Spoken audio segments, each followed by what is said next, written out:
Ok, merci. Il y a moins de 2 ans de cela, j'étais à cette même place, mais là, c'était la dame qui tenait le micro pour poser les questions auxquelles j'avais répondu. C'était exactement le 22 novembre 2023.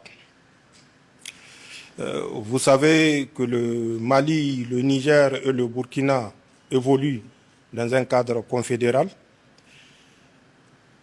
À l'époque, mon arrivée avait pour objectif de remercier le peuple du Mali, du Burkina et de la Guinée pour le soutien qu'ils ont apporté au Niger lorsque la CEDEAO avait pris la malheureuse initiative d'agresser à travers les moyens militaires la République du Niger qui cherchait sa voie.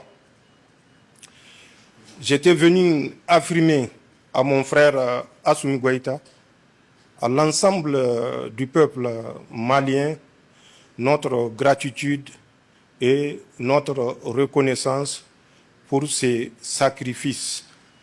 Parce que c'est un sacrifice et il faut le qualifier en tant que tel.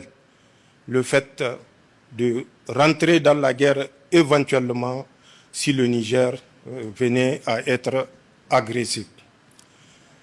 Depuis lors, nous avons évolué dans un cadre global en créant d'abord l'Alliance des États du Sahel le 16 septembre 2023, suivi quelques mois plus tard de la création de la Confédération États du Sahel, le 6 juillet exactement 2024 à Niamey. Entre autres objectifs ont été donnés à cette confédération, et notamment le premier pilier qui est la préoccupation de nos populations, la défense, sécurité.